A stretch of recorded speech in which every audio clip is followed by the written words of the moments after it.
একজন নারীর জন্য জীবনের সবচেয়ে বড় প্রাপ্তি হলো মা হওয়া। নবগত অতিথিকে নিয়ে মা বাবা সহ পুরো পরিবারের থাকে নানা স্বপ্ন, আনন্দ এবং প্রতীক্ষা। তবে একটি মিসক্যারেজ বা গর্ভপাত নিমেষেই এই স্বপ্ন ও আনন্দকে ভেঙে দিতে পারে। গর্ভপাত হলো কোনো কারণে গর্ভে থাকা ভ্রূণের অকাল মৃত্যু। গর্ভপাতকে স্বতঃস্ফূর্ত গর্ভপাতও বলা হয়। ডিম্বাণু নিষিক্ত হওয়ার পরবর্তী 5 মাস বা 20 সপ্তাহের মধ্যে যে কোনো সময়ে গর্ভপাত হতে পারে। তবে 28 সপ্তাহ বা 7 মাস পর্যন্ত এই সমস্যা হতে পারে। 100 জনের মধ্যে 10 থেকে 15 জনের গর্ভধারণ শেষ হয় গর্ভপাতের মাধ্যমে। গর্ভধারণ নিশ্চিত হওয়ার পরে শতকরা 10 ভাগ ক্ষেত্রে গর্ভাবস্থার পরিণতি গর্ভপাত হয়ে থাকে। অনেক ক্ষেত্রে গর্ভধারণ নিশ্চিত হওয়ার পূর্বেই গর্ভপাত হয়ে যায়। সাধারণত প্রথম 13 সপ্তাহের মধ্যে বা প্রথম 3 মাসে গর্ভপাত হওয়ার ঝুঁকি তুলনামূলক বেশি। প্রথম 3 মাসে প্রায় 80% গর্ভপাত হয়। 10 সপ্তাহের আগে ভ্রূণ হারিয়ে গেলে তাকে প্রাথমিক গর্ভপাত হিসেবে ধরা হয়। গর্ভাবস্থায় গর্ভপাতের কিছু লক্ষণ সম্পর্কে সতর্ক হওয়া খুবই গুরুত্বপূর্ণ।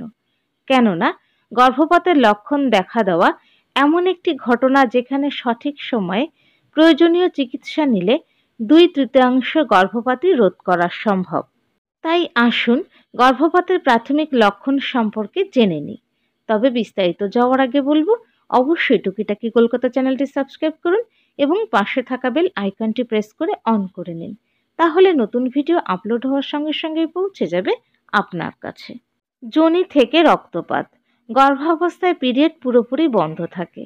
সেক্ষেত্রে গর্ভপাতের সবচেয়ে পরিচিত লক্ষণ হলো যোনিপথ দিয়ে বা পিরিয়ডের রাস্তা দিয়ে রক্ত বের হওয়া।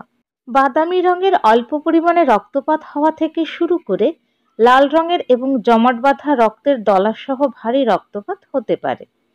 পিরিয়ডের সময়কার মতো ভারী রক্তপাত বা তার থেকেও বেশি হতে পারে। এই রক্তপাত কারো একটানা কয়েকদিন পর্যন্ত স্থায়ী হয়। আবার কারো ক্ষেত্রে রক্তপাত কিছু সময় বন্ধ থেকে কয়েকদিন পর পুনরায় শুরু হতে পারে। গর্ভকালীন অল্প রক্তপাতও কিন্তু একটি গুরুত্বপূর্ণ ইস্যু হতে পারে। টিস্যু বেরিয়ে যায়। ভারী রক্তপাতের মাধ্যমে ভ্রূণের টিস্যু শরীর থেকে বেরিয়ে যায় এবং জরায়ু সম্পূর্ণ খালি হয়ে যায়। এই টিস্যু ধূসর বা গোলাপি ভর হিসেবে বের হতে পারে। তরল নির্গত হওয়া। যদি আচমকা লক্ষ্য করেন যে কোনো রকম তরল নির্গত হচ্ছে, তবে উপেক্ষা করবেন না। মায়ের গর্ভে যে অ্যামোনাইটিক ফ্লুইডের মধ্যে আপনার সন্তান বেড়ে উঠছে তা ভেঙে গিয়ে তরল নির্গত হতে পারে। এমন কিছু অনুভব করলে অবশ্যই সতর্ক হন। শিশুর নড়াচড়া কমে যাওয়া। গর্ভাবস্থার 20 সপ্তাহ পার হওয়ার পরে যদি গর্ভস্থ শিশুর নড়াচড়া কমে যায় কিংবা একেবারেই বন্ধ হয়ে যায়, তবে তা গর্ভপাতের লক্ষণ হতে পারে। গর্ভাবস্থার লক্ষণ হ্রাস। গর্ভাবস্থায় কিছু লক্ষণ প্রকাশ পায়, যেমন স্তনে ব্যথা, কোমলতা, বমি বমি ভাব, সকালের ক্লান্তি বা দুর্বলতা ইত্যাদি।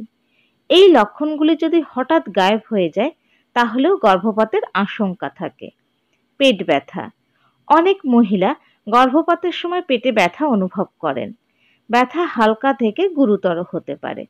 এই ব্যথা পিরিয়ডের ব্যথার অনুরূপ হতে পারে বা তার থেকেও আরও তীব্র হতে পারে, যা গর্ভপাতের আশঙ্কা বয়ে আনতে পারে। পিঠে ব্যথা। পিঠে ব্যথা, বিশেষ করে পিঠের নিচের দিকে ব্যথা গর্ভপাতের লক্ষণ হতে পারে। ওজন কমে যাওয়া। প্রেগনেন্ট হওয়ার পর সাধারণত মায়েদের শরীরের ওজন একটি নির্দিষ্ট সীমা পর্যন্ত বাড়তে থাকে, যাকে হেলদি প্রেগন্যান্সি হিসেবে বিবেচনা করা হয়। কিন্তু কোনো কারণে গর্ভপাতের মতো পরিস্থিতি যদি মায়ের শরীরে তৈরি হয়, তবে তার প্রভাব পড়তে শুরু করে শরীরের ওজনে। এক্ষেত্রে মায়ের ওজন হঠাৎ করেই কমতে থাকে। ওজনের কমতি গর্ভপাতের প্রাথমিক লক্ষণ হতে পারে। তলপেটে খিঁচ ধরা। গর্ভাবস্থা চলাকালীন অনেক সময়ই খিঁচ ধরার সমস্যা হয় মেয়েদের। যদি কোনো কারণে লক্ষ্য করেন যে 1 ঘন্টার মধ্যে প্রায় 6 বার আপনার তলপেটের সংকোচন বা টান ধরছে, তবে অবহেলা করবেন না। দুর্বলতা, মাথা ঘোরা বা মাথা ঝিমঝিম করাও গর্ভপাতের প্রাথমিক লক্ষণ হতে পারে। জ্বর বা ঠান্ডা লাগা। কিছু ক্ষেত্রে গর্ভপাতের সাথে জ্বর বা ঠান্ডা লাগা হতে পারে। এই লক্ষণগুলি গর্ভপাতের সাথে সম্পর্কিত একটি সংক্রমণ নির্দেশ করতে পারে। এক্ষেত্রে মনে রাখতে হবে যে এই উপসর্গগুলির এক বা একাধিক লক্ষণের মানে এই নয় যে গর্ভপাত ঘটছে বা ঘটবে। অনেক মহিলার গর্ভাবস্থায় রক্তপাত বা অস্বস্তির ঘটনা ঘটে, কিন্তু গর্ভপাত হয় না। তবে এই লক্ষণ বা উপসর্গগুলির কোনোটির সম্মুখীন হলে পুঙ্খানুপুঙ্খ মূল্যায়ন এবং নির্ণয়ের জন্য অবশ্যই চিকিৎসকের পরামর্শ নেওয়া কিন্তু খুব জরুরি। ভালো থাকুন, সুস্থ থাকুন। আজ এ পর্যন্ত। ভিডিওটি কেমন লাগলো অবশ্যই জানাবেন। আর যদি ভিডিওটি ভালো লাগে তাহলে অবশ্যই লাইক এবং শেয়ার করুন। পরবর্তী ভিডিওতে আবার দেখা হবে।